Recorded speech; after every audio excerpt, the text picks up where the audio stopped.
Hey everyone, I hope you're doing well and staying safe during this time. If you're new here, welcome to the channel. Like I said, thank you so much for checking me out. If you haven't done so, please make sure to hit that subscribe button just right below the video. Cool, thank you so much. I really do appreciate it. And if you're returning, welcome back. Thanks again for your support. I truly do appreciate having you here. A David Schwartz comment from the year 2013. Ripple was just a little baby company. I'll have to look at the month of that it was posted, but Ripple may have not even been a year old at that point. So anyway, plenty to discuss. But before going any further, I do want to be clear, I do not have a legal or financial background of any kind. I am not offering legal or financial advice, and you definitely should not buy or sell anything because of anything that I say or write. I'm just an enthusiast who enjoys making YouTube videos about crypto-related topics, but just as a hobby and just for fun. And also, shout out to James Filan, who is an attorney within the XRP community, who is very diligent in sharing all sorts of legal documents having to do with this case. He just does it out of the kindness of his heart. And so I just always want to give credit where it's due, because this is being widely circulated. When he puts documents out, widely circulated throughout the XRP community. So shout out to Mr. Filan for doing that for everybody in the community. So let's start here. There was this email from Ripple CEO Brad Garlinghouse. He was writing to the team, and so just Ripple. This is two Ripple employees. And it was June 4th of 2017.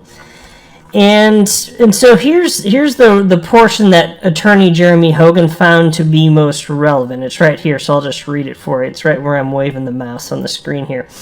It's the 5th paragraph down. Despite a proven track record of being good stewards of XRP, we had continued to hear concerns in the market that Ripple could, hypothetically, sell our 61 billion XRP at any time, a scenario that would certainly be bad for Ripple. So, with the decision to lock up 55 billion XRP in escrow, we have given investors a predictable supply schedule and removed what skeptics have suggested has been a barrier to broad XRP adoption. Suffice it to say, the XRP ecosystem responded very positively to the news.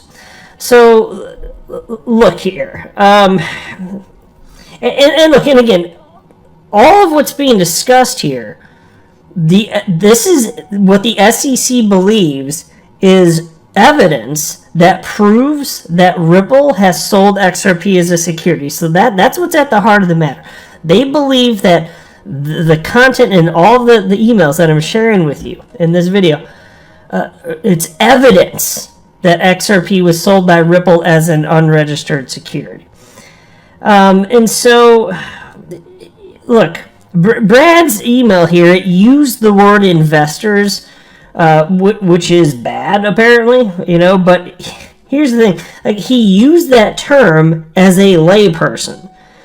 He wasn't thinking about the legal ramifications, and so he just as easily could have used the term holder instead of investor, and most people who have ever bought XRP would understand that people in crypto use those words interchangeably. And so, in my humble opinion, what matters is the concept that Brad is attempting to convey in the email, but I can't speak to the implications of this from a legal perspective. But again, to me, just as a 38-year-old man, having lived life, like, what I care about is the idea somebody's trying to get across, and humans frequently use words that aren't the best word to describe what the idea they're trying to get across. Human communication can be difficult and sloppy, and so what I'm focusing on is the idea that he's trying to get across. He could have just as easily used the term holders, but there seems to be some sort of legal implication by using the word investor, which is not what Brad Garlinghouse is trying to get at. He has used these words interchangeably, actually, so it just doesn't make sense to me, just as a lay person here. But, second, Although Ripple did lock up over 50 billion XRP, this is not them admitting that they're controlling or attempting to control the price of XRP. And this is important because if they're controlling, and especially if they're attempting to control and succeeding the price of XRP, that's additional proof that Ripple's in charge and that XRP is indeed an unregistered security. But this is not them admitting that they're controlling or attempting to control XRP price. This is Ripple acknowledging there were bogus claims for XRP haters, who stated that Ripple could control price, and Ripple was simply trying to take that argument away from the haters. They would have sold the same amount of XRP over the years, regardless of whether or not the bulk of their holdings were in escrow. Want proof? Well, look at what Ripple does with each escrow release every single month. The strong majority of each escrow release of XRP, it goes into a new escrow and is not sold. And every time this happens, again, it's not impacting the global price of XRP, and that is provably the case. Now take a look, and take a look at this. Actually, this is a good time to bring up this from David Schwartz, and this was shared by Tag XRP within the XRP community. So shout out to Tag XRP for sharing this.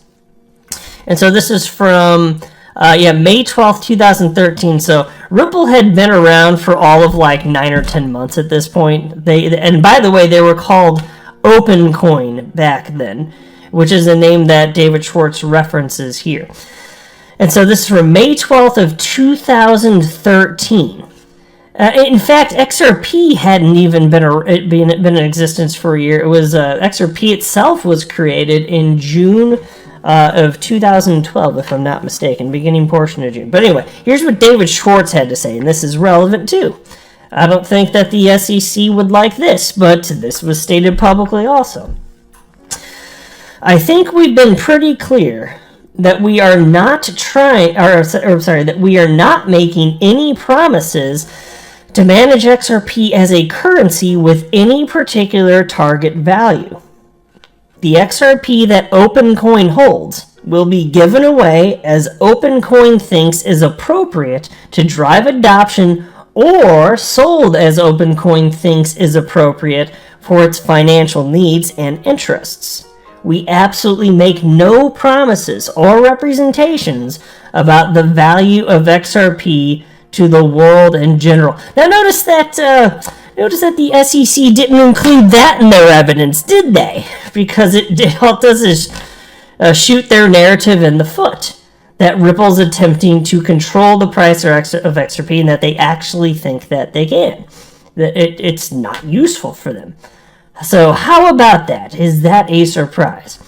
And then there was this. There's this email thread between Chris Larson, co-founder of Ripple, and an individual named Carlos, who was an early purchaser. Can I use that word? Am I allowed to say investor? Because as a layperson, whether you say purchaser, investor, or holder, to me it all means the same thing. And again, I still think that's how Brad Garlinghouse was using the word investor, purchaser, holder, or whatever.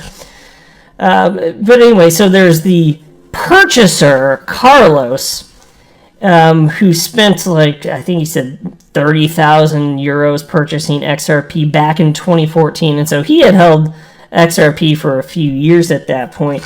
And a couple of things I want to highlight. Where did the document go? I thought I printed up something. Maybe I could just find it here anyway. I printed up something and now it's not. Oh, here it is. There we go. Okay, we're good. I wanted to show you guys this. So, sorry, one sec here. There's a part, and I'm going to scroll on the screen so for those of you that are looking at the screen, you'll be able to see what I'm talking about here.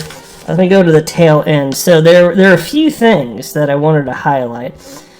And so, admittedly, this individual Carlos, he he did seem to think that initially, at least when he purchased, that Ripple's activities within the XRP ecosystem should have had some sort of impact on the price of XRP.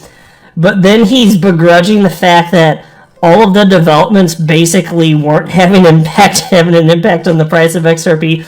So even this individual investor is like, or purchaser or holder, whatever you want to call them, they discovered that whatever Ripple did, it didn't matter for the price of XRP. This person discovered Ripple can't control the price of XRP.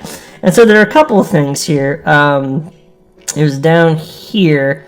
Yeah, I can't highlight this. This is a PDF, so it looks like it was scanned, so I can't actually highlight the text, or I guess I'd do it for you here, but it was this part right here that starts with the word "but" where my cursor is. So here's the part. But would have thought that in 2017 XRP would have a new and strong bottom around 2 to 3 cents. It didn't, and now, after all the work, still anyone can invest at very cheap price. And so this email was sent February of 2017, before XRP ran up. It was probably hovering around half a penny. And so he was thinking that it would have been worth 2 or 3 cents by then, but it wasn't. Despite all these developments with Ripple, it's still about half a penny. He can't believe it, and he's frustrated. He's been holding for years, and he's thinking about selling it, by the way, which is, he did branch off and have a whole separate fun conversation about that, which I won't get into for this video. But he's just begrudging the fact that it's just not working. You know, it's just not working out here. And then there's also this in a separate email from him. This was also February of 2017. Let me scroll up a little bit higher. It's closer to the top here. Hi, Mr. Larson. Here we go. This is what I'm looking for.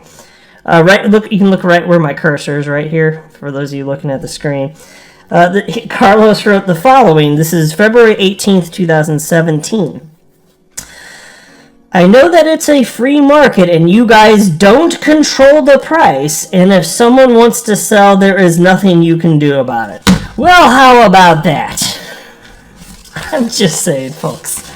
I'm just saying. Let's get to the real fun part, though. Let's get to the really, really fun part here.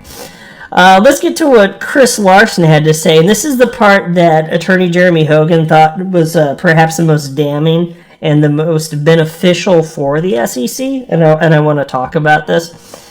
There is a portion right here where my cursor is, which reads as follows. The more banks that connect through Ripple Connect and Interledger Protocol, which is ILP for short, the more demand we should see for XRP as an asset to reduce liquidity costs. And there you go.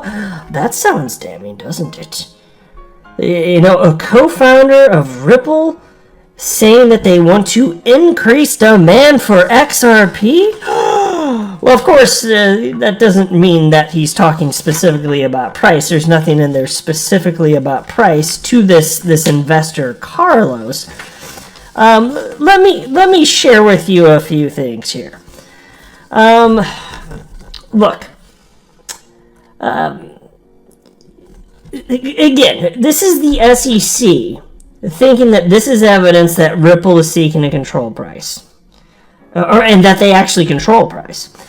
But this evidence is absolutely, completely weak sauce, in my opinion. Again, I can't speak to the strength of this evidence from a legal perspective, but I think a regular, unbiased person would come to the same conclusion as me.